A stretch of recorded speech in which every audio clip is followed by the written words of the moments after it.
नमस्कार दोस्तों, मैं सुप्रिया स्वागत करती हूँ आपका डिकोड एग्जाम के डेली करंट अफेयर की क्लास में।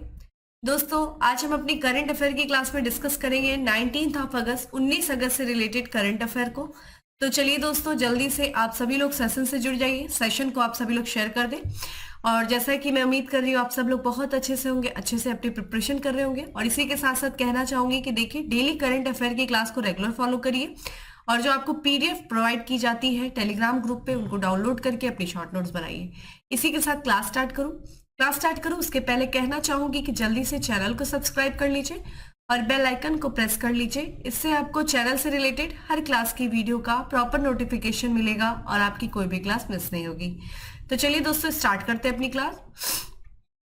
और आज की क्लास में हमारा सबसे पहला प्रश्न है कि किस राज्य सरकार द्वारा मुख्यमंत्री चिकित्सा सहायता कोष के लिए एक मोबाइल ऐप और व्हाट्सएप हेल्पलाइन लॉन्च किया गया है। तो देखिए, मुख्यमंत्री चिकित्सा सहायता कोष के लिए एक मोबाइल ऐप और व्हाट्सएप हेल्पलाइन लॉन्च किया गया, किस राज्य सरकार के द्वारा किया गया है। ऑप्शंस आपसे ये पूछा जा रहा है। तो देखिए, यहाँ पे आपके सामने ऑप्शंस है और आंसर आपको देना है। कमेंट बॉक्स में आंसर करते रहिए। और दोस्तों, इसका जो करेक्ट आंसर है वो है ए है, महाराष्ट्र। ठीक है, महाराष्ट्र सरकार ने, ठीक है, जो मुख्यमंत्री चिकित्सा सहायता कोष है उसके लिए एक मोबाइल ऐप और व्हाट्सएप हेल्पलाइन लॉन्च किया है। तो यहाँ पे जो महाराष्ट्र के दोस्तों मुख्यमंत्री एकनाथ शिंदे, उन्हीं के द्वारा, ध्यान रखिएगा, ये जो मुख्यमंत्री चिकित्सा सहायता कोष है उसके लिए एक मोबाइल ऐप और व्हाट्सएप हेल्पलाइन जो है वो लॉन्च किया गया है। और इतना ही नहीं दोस्तों, वहाँ के जो मरीजों और उनके जो परिवारजन है उनके लिए एक हेल्पलाइन नंबर शुरू किया गया है। ठीक है, इस दौरान जो है वहाँ के मुख्यमंत्री के द्वारा जो है चिकित्सा सहायता नियमावली के लिए 5वें संस्करण और बाला साहब ठाकरे की विचारधारा पर एक आधारित पुस्तक है जिसका नाम है, ठीक है, रोक थोक, उसका भी विमोचन किया गया। किसके द्वारा किया गया? तो मुख्यमंत्री एकनाथ शिंदे जी के द्वारा किया गया। ठीक है, ध्यान रखिएगा। अगले प्रश्न की तरफ बढ़ते हैं दोस्तों। अगला प्रश्न है कि आर्थिक मामलों की मंत्रिमंडल समिति ने किस मंत्रालय की 7 परियोजनाओं के लिए लगभग 32,500 करोड़ रुपए की अनुमानित लागत की मंजूरी दी है। तो बताइए, किस मंत्रालय के लिए जो है 7 परियोजनाएं शुरू की जा रही है और उसके जो लागत आ रही है वो लगभग 32,500 करोड़ रुपए की अनुमानित लागत है, जिसको मंजूरी दिया गया है आर्थिक मामलों की मंत्रिमंडल समिति के द्वारा। ऑप्शन दोस्तों आप देख रहे हैं, जैसे पशुपालन और डेयरी मंत्रालय है, रेल मंत्रालय, कृषि मंत्रालय या फिर कपड़ा मंत्रालय। तो जिन्हें आंसर पता है आंसर देते रहिए। और इसका जो करेक्ट आंसर है वो है बी है, रेल मंत्रालय। ठीक है, करेक्ट आंसर इज बी। तो आर्थिक मामलों की जो मंत्रिमंडल समिति है उसने रेल मंत्रालय की 7 परियोजनाओं के लिए लगभग 32,500 करोड़ रुपए की अनुमानित लागत को मंजूरी दिया है। ठीक है, कितने? जो रेल मंत्रालय के लिए 7 परियोजनाएं जो शुरू की जा रही हैं उसके लिए जो लागत आ रही है वो 32,500 करोड़ रुपए की लागत है। और इसके लिए आर्थिक मामलों की जो मंत्रिमंडल समिति है उसने इसको मंजूरी दिया है। और ये जो है दोस्तों, ये जो केंद्र सरकार है, ये जितनी भी परियोजनाएं, जो 7 परियोजनाएं हैं उसके लिए जो है 100%, यानी कि 100% जो 100% जो है कोष मुहैया कराएगी। कौन कराएगा? केंद्र सरकार ही कराएगा। ठीक है, भारतीय रेल के जो सबसे व्यस्त मार्गों पर अति आवश्यक बुनियादी ढांचा विकसित प्रदान करते हुए मल्टी ट्रैकिंग के प्रस्ताव परिचालन को सुगम्य बनाएंगे और भीड़ को कम करेंगे। कौन दोस्तों? ये जो 7 परियोजनाएं हैं, इन परियोजनाओं में देखा जाए कौन कौन से जो है राज्यों के जिले शामिल हैं, तो यहाँ पे उत्तर प्रदेश, बिहार, ध्यान रखिएगा उत्तर प्रदेश भी शामिल है, फिर बिहार है। ठीक है, साथ ही साथ देखा जाए दोस्तों तेलंगाना, आंध्र प्रदेश, ठीक है, यहाँ पे महाराष्ट्र, गुजरात, उड़ीसा, झारखंड और पश्चिम बंगाल के लगभग 35 जिले जो है शामिल किए गए हैं जहां पे इन परियोजनाओं को लागू किया जाएगा। इन परियोजनाओं से क्या होगा दोस्तों? जो भारतीय रेलवे का जो मौजूदा नेटवर्क है वो कितना बढ़ जाएगा? तो 2339 किलोमीटर तक वो बढ़ जाएगा। ठीक है, और इस परियोजनाओं से जो राज्यों के लोग हैं उनमें 7,06,00,000 जो है मानव दिवस का जो है रोजगार प्रदान किया जाएगा। एक तरीके से इस परियोजनाओं से, जब ये परियोजनाएं शुरू होंगी तो इससे लगभग 7 करोड़ लोगों को क्या मिलेगा? रोजगार भी मुहैया होगा। यहाँ पे जो है ये अनाज, उर्वरक, कोयला, सीमेंट, फ्लाई ऐश, लोहा, तैयार इस्पात, धातु की तलछट, कच्चा तेल, चूना पत्थर और खाद्य तेल जैसी जो विभिन्न वस्तुओं के आवागमन के लिए ये आवश्यक मार्ग होंगे जो बनाए जाएंगे। और कार्यों की क्षमता में इससे वृद्धि होने से देखा जाए प्रति वर्ष जो है 200 मिलियन टन अतिरिक्त माल ढुलाई हो सकेगा इन परियोजनाओं के पूरा होने के बाद। तो ध्यान रखिएगा, 7 परियोजनाएं, रेल मंत्रालय की 7 परियोजनाएं हैं। इन विभिन्न राज्यों के जो 35 जिले में इन परियोजनाओं को शामिल किया गया है। मतलब इस परियोजना में 35 जिलों को शामिल किया गया, उत्तर प्रदेश भी उसमें से एक है, ध्यान रखिएगा। ठीक है, आगे बढ़ते हैं अपने अगले प्रश्न की तरफ कि किस संस्था के द्वारा कारगिल विजय दिवस समारोह की 25वीं वर्षगांठ के अवसर पर बैटल ऑफ माइंड्स क्विज का आयोजन किया गया है। तो बैटल ऑफ माइंड्स क्विज का आयोजन किस संस्था के द्वारा किया गया है, किस समारोह पर? तो कारगिल जो विजय दिवस है उसके जो 25वीं वर्षगांठ के अवसर पे। ऑप्शंस आप देख रहे हो, इसका देखिए करेक्ट आंसर, जहां तक मुझे लगता है ये लॉजिक भी आप लगा सकते हैं कि ये सब भारतीय सेना के द्वारा ही किया जाएगा। ठीक है, कमेंट बॉक्स में आंसर करिए, कारगिल जो विजय दिवस मनाया जाता है वो किस देश को मनाया जाता है, डेट क्या है, आप मुझे कमेंट बॉक्स में आंसर करिए। तो भारतीय सेना जो है वो कारगिल विजय दिवस के जो समारोह है उसकी 25वीं वर्षगांठ के अवसर पर बैटल ऑफ माइंड्स प्रश्नोत्तरी कार्यक्रम का शुभारंभ किया है। ठीक है, बैटल ऑफ माइंड्स किसके द्वारा शुरू किया गया है दोस्तों? भारतीय सेना के द्वारा शुरू किया गया। किस अवसर पे? तो कारगिल विजय दिवस समारोह की 25वीं वर्षगांठ के अवसर पे। उद्देश्य क्या है दोस्तों इस कार्यक्रम का, जो बैटल ऑफ माइंड्स है? तो ज्ञान को बढ़ावा देना, हमें नाम से ही पता चल जा रहा है, और जो युवा है उन युवाओं को इस दिशा में सशक्त बनाना। ठीक है, ज्ञान की दिशा में। ये जो घोषणा की गई है राजधानी दिल्ली के जो छावनी क्षेत्र में, ठीक है, मानेकाशा सेंटर के इस कार्यक्रम की घोषणा की गई है।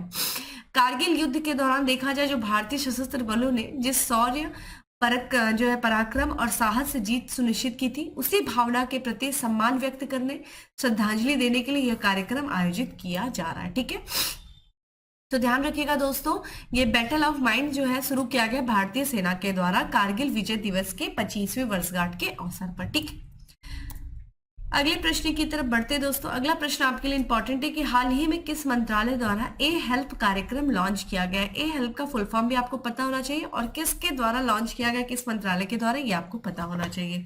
ऑप्शंस आप देख रहे हैं दोस्तों, और इसका जो करेक्ट आंसर है वो है डी है, पशुपालन और डेयरी मंत्रालय के द्वारा जो है ए हेल्प कार्यक्रम लॉन्च किया गया है।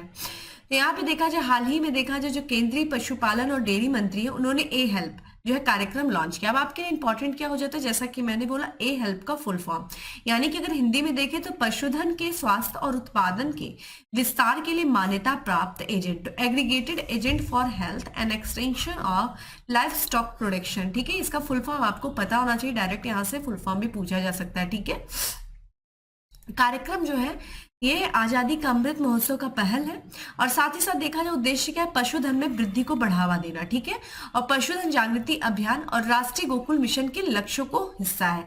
तो राष्ट्रीय गोकुल मिशन के जो लक्ष्य है उनको प्राप्त करने के लिए, ठीक है, पशुधन जो है उनके वृद्धि को बढ़ावा देने के लिए, इसी के लिए ये जो है ए हेल्प जो है कार्यक्रम लॉन्च किया गया है केंद्रीय पशुपालन और डेयरी मंत्री के द्वारा। जो पशुधन जागृति अभियान है पशु स्वास्थ्य, रोग प्रबंधन और पशु बांझपन के लिए महत्वपूर्ण पहलुओं पर केंद्रित है।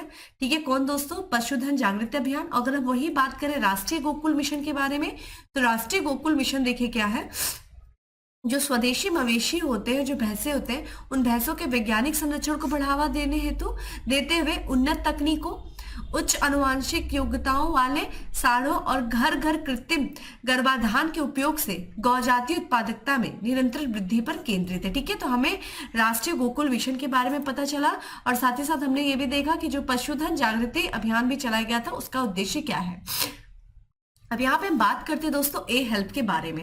ए हेल्प के बारे में बात किया जाए दोस्तों, तो ए हेल्प जो कार्यक्रम है इसके तहत देखिए पशुओं को क्या किया जाएगा, तो पशुओं के रोग नियंत्रण, कृत्रिम गर्भाधान, पशु ट्रेनिंग और पशु बीमा के लिए प्रशिक्षित महिला एजेंटों को सूचीबद्ध किया गया है। ठीक है, महिला एजेंट है जो उनके लिए वो क्या करेंगे, तो पशुओं में जो रोग होता है उनके नियंत्रण के लिए कार्य करेंगी। कृत्रिम गर्भाधान के क्षेत्र में पशु ट्रेनिंग और पशु बीमा के लिए प्रशिक्षित महिलाएं जो होंगी उनको एजेंट के जो है एजेंटों को सूचीबद्ध किया गया। महिलाओं को सशक्त बनाने और पशुधन में वृद्धि करने के उद्देश्य से ए हेल्प कार्यक्रम जो है वो ग्रामीण समुदाय की सामाजिक आर्थिक प्रगति में योगदान देगा। ठीक है, ये चीज ध्यान रखिएगा। ठीक है दोस्तों, तो ये हमने ए हेल्प के बारे में बात किया। अब बात करते दोस्तों अगले प्रश्न की। हाल ही में किसके द्वारा पश्चिम बंगाल में मेरा बांग्ला नशा मुक्त बांग्ला अभियान का शुभारंभ किया गया है? तो मेरा बांग्ला, ठीक है माफ करिएगा, मेरा बंगाल नशा मुक्त बंगाल अभियान का जो शुभारंभ किया गया किसके द्वारा किया गया? तो राष्ट्रपति द्रौपदी मुर्मू जी के द्वारा शुरू किया गया। ठीक है, कौन सा अभियान? मेरा बंगाल नशा मुक्त बंगाल अभियान। तो यहाँ पे राष्ट्रपति द्रौपदी मुर्मू ने पश्चिम बंगाल में मेरा बंगाल नशा मुक्त बंगाल अभियान का शुभारंभ किया है। और इस दौरान जो है, शुभारंभ के दौरान जब उन्होंने लोगों को संबोधित किया तो उन्होंने कहा कि मादक पदार्थों का जो सेवन है वो समाज के लिए क्या है, चिंता का विषय है और इससे व्यक्ति के चरित्र पर क्या पड़ता है, नकारात्मक प्रभाव पड़ता है। यह जो कार्यक्रम है दोस्तों, नशा मुक्त भारत अभियान के अंतर्गत कोलकाता ब्रह्म कुमारीज ने आयोजित किया था। ठीक है, और इसका शुभारंभ किया गया किसके द्वारा, राष्ट्रपति द्रौपदी मुर्मू जी के द्वारा। ठीक है, अगले प्रश्न की तरफ बढ़ते हैं कि किस आयोग के द्वारा फ्लड वॉच नामक मोबाइल ऐप लॉन्च किया गया है। तो फ्लड वॉच नामक मोबाइल ऐप किसके द्वारा लॉन्च किया गया है, यहाँ पे देखिए मानवाधिकार आयोग है, केंद्रीय सतर्कता आयोग है, नीति आयोग है या फिर केंद्रीय जल आयोग है। करेक्ट आंसर सी है, केंद्रीय जल आयोग जो है उसके द्वारा फ्लड वॉच नामक जो है एक मोबाइल ऐप लॉन्च किया गया। नाम से ही पता चल रहा है फ्लड यानी कि बाढ़ के बारे में जानकारी देने वाला ये मोबाइल ऐप होगा। तो जो केंद्रीय जल आयोग के जो अध्यक्ष है जिनका नाम है श्री कुशवेंद्र बोहरा, उन्होंने मोबाइल एप्लीकेशन जिसका नाम है फ्लड वॉच उसको लॉन्च किया है।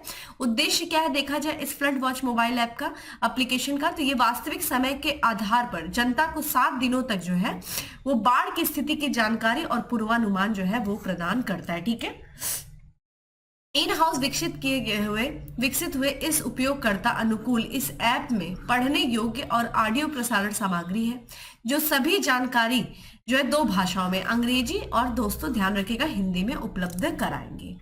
ऐप की मुख्य विशेषता में देखा जाए तो ये वास्तविक समय में क्या करेगा, बाढ़ की निगरानी शामिल है यहाँ पे, जहां उपयोगकर्ता पूरे देश में जो है बाढ़ की नवीनतम स्थिति के बारे में पता लगा सकते हैं।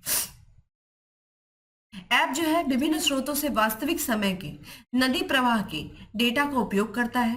ऐप निकटतम स्थान पर बाढ़ का जो है पूर्वानुमान भी प्रदान करता है, जहां उपयोगकर्ता होम पेज पर ही अपने निकटतम स्थान पर बाढ़ से संबंधित जानकारी प्राप्त कर सकते हैं।